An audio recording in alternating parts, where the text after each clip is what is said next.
realized that we had just come across the first ever historical record of an accessory dwelling unit, right? A widow builds for Elijah a house onto her house because she believes that in that act of hospitality, she will help the good work that he is doing on God's behalf in the world.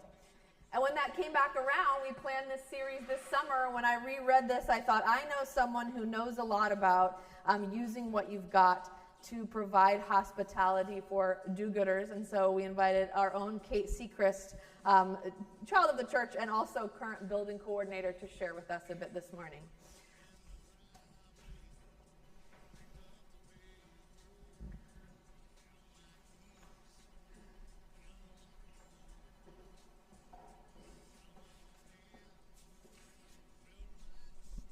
Hi, everyone.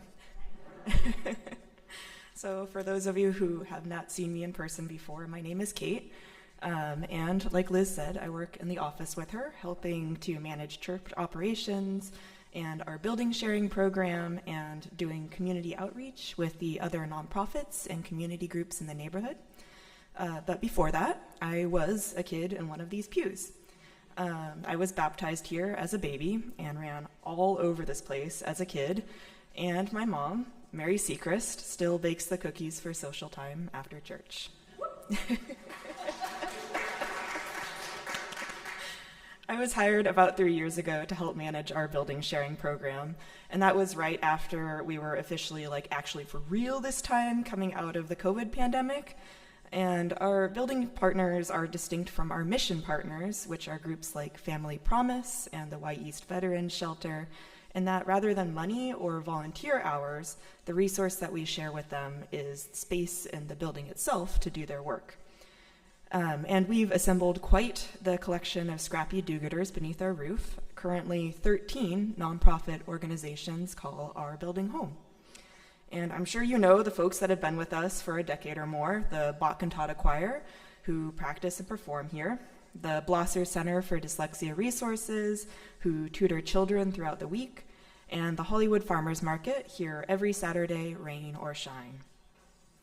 Maybe you know Sacred Flight, who play harp at the bedside of people in hospice, or Milk Crate Kitchen, who turn rescued food into free meals for those in need. And earlier this summer, you met the Sudanese Community Association. And if you drive by on a Friday evening, you'll see the Young People's AA group gathered around the Hancock Street entrance before their meeting. On a Thursday evening, you might run into the Puddletown Knitters Guild, who do with knitting what our church's Martha service do with quilts, or Shirinji Kempo, teaching kids self-discipline and confidence through martial arts in our former theater room upstairs.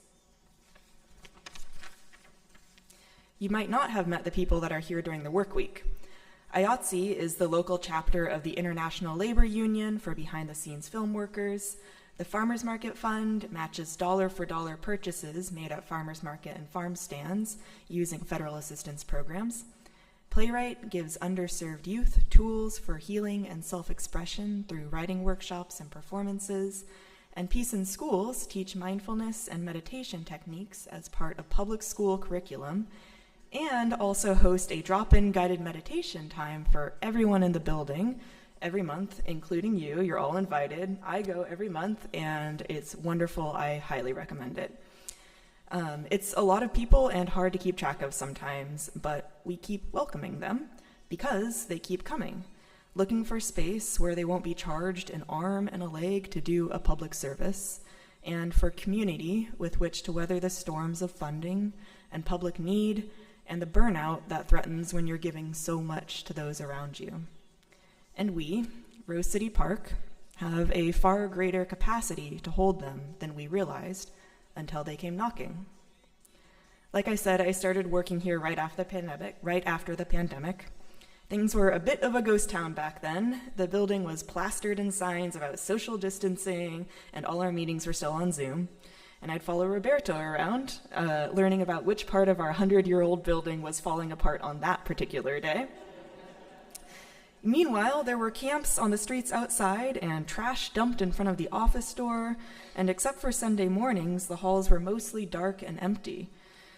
At the time, we had about a third of the organizations here that we do now, and several, which had been long-term partners and active before the pandemic, were paying rent on offices that they never visited just to avoid having to clean them out. And I can't fault them because we were doing the exact same thing. I'd come across rooms that looked exactly the same as when I'd last seen them as a kid 15 years ago, just with a lot more dust. And that was nostalgic, but also concerning, and not something that I could directly remedy because it's a church and everything is communal. So I'd slowly creak the door closed on that and go back to my real job, duct taping the wall back together. I get it though, cleaning out and downsizing is downright depressing most of the time. It's fun to get things, not to get rid of them. Even if you aren't using them and probably never will, there's memories attached, and throwing things away feels like throwing away the memory, or admitting that you won't use it again and that that chapter is closed.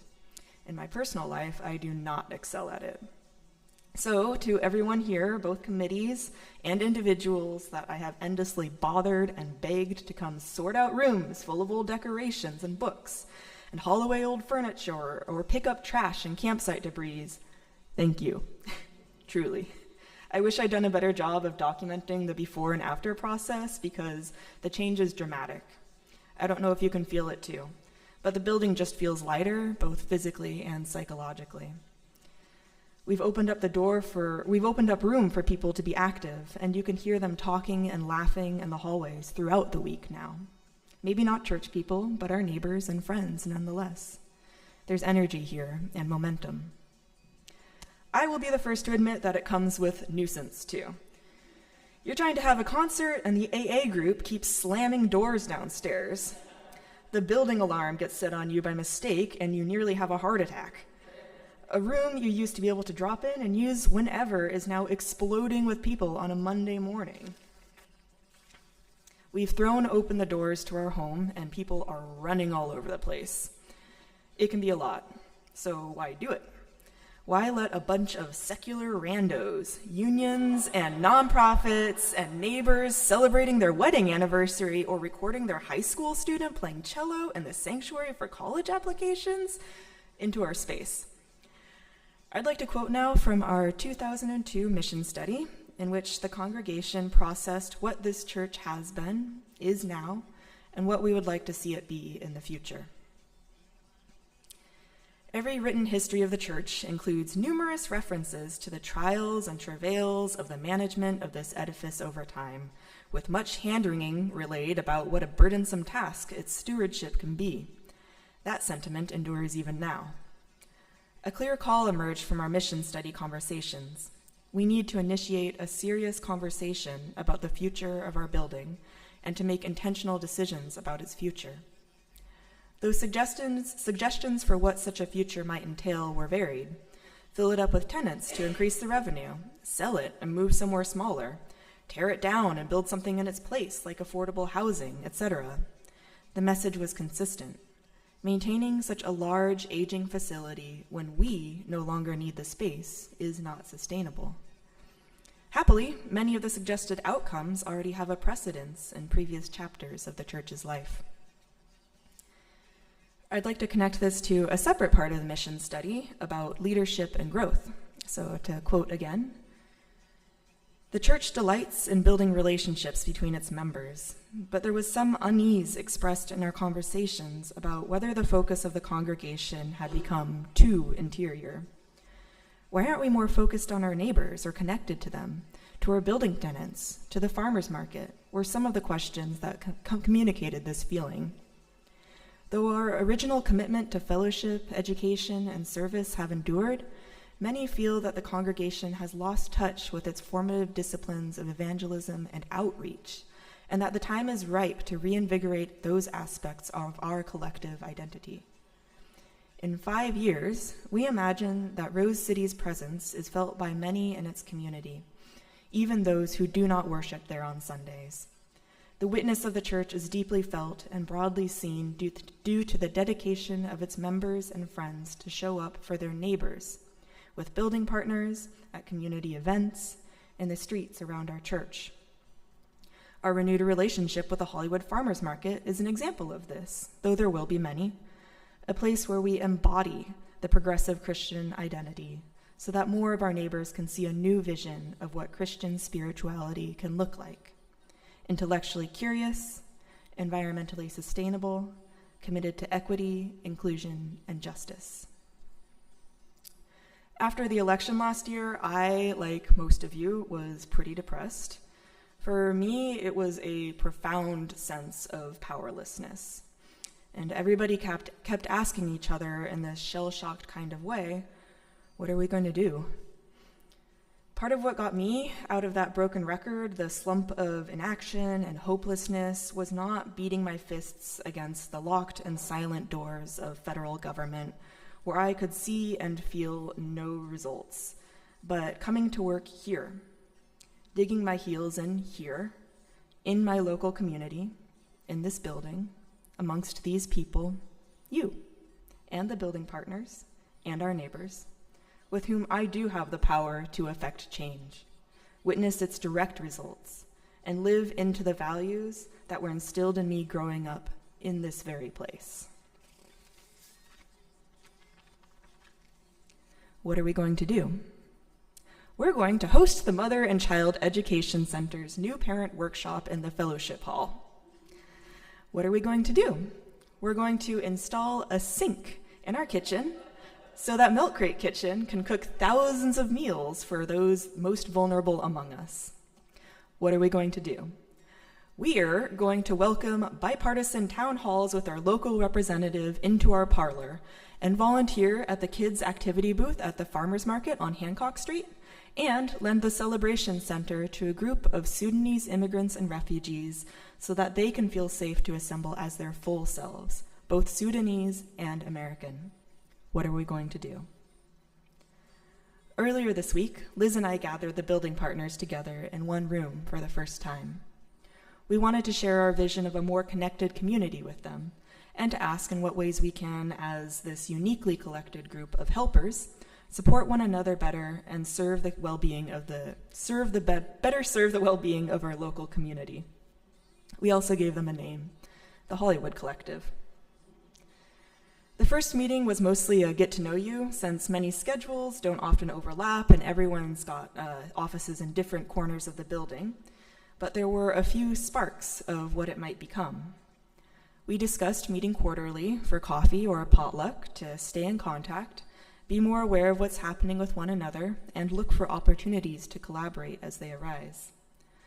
Already, IATSE, the film labor union, which includes professional painters, began a conversation with the Hollywood Farmers Market about providing support for painting a mural. And Milk Crate Kitchen is talking about clearing out their stuff once a month in order for the Sudanese Community Association to do parent and child cooking nights, where both children and Chef Casper of Milk Crate could learn to cook traditional Sudanese dishes together. I really see all this as us arriving just in time at the beginning of something. And if you haven't heard, there are some big changes coming to our neighborhood over the next few years. In early 2027, the construction of the Hollywood Hub, a 12-story affordable housing complex next to the Hollywood Transit Center, will be completed. It will contain 222 housing units, over half of which will be family-sized. That means a huge influx of families and kids in the neighborhood, and ones in particular need of community support. In 2028, the Hollywood Theater will finish a $16 million capital campaign to renovate their theater, install Movie Madness across the street, and start a movie-themed family restaurant. As enthusiasm around this project has grown, and they've secured backing from some big names in the film industry, film buff entrepreneurs are looking around the empty storefronts in our neighborhood and envisioning what else might be added. From the Hollywood Theater's executive director, we envision a vibrant hub of community life that will draw movie lovers together from all over the region and beyond.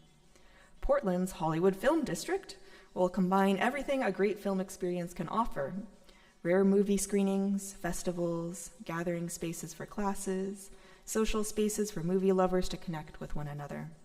In short, the Film District will be a film lover's dream neighborhood. Where does Rose City Park, the church, the people, the building partners fit into this changing neighborhood? My grandfather was the pastor of a small Presbyterian church in Southwest Portland back in the 60s and 70s. He died long before I was born, so I never got to meet him, but I've heard many stories through my mom about the ways in which that tiny church, through the ceaseless community outreach of my grandfather and grandmother, was a hub for the entire neighborhood. Only a handful of people were Christian or ever attended service at that church, and it didn't matter. They were still invited and still came to all of the potlucks. That's what I envision this building to be, and our efforts here to help it to become a neighborhood hub. A place where the helpers can come to fill up their own cup again. A place for finding unexpected, meaningful connection with people you might think you had little in common. A place that can transform itself to meet the needs of the people here now and those who are still coming. An open door.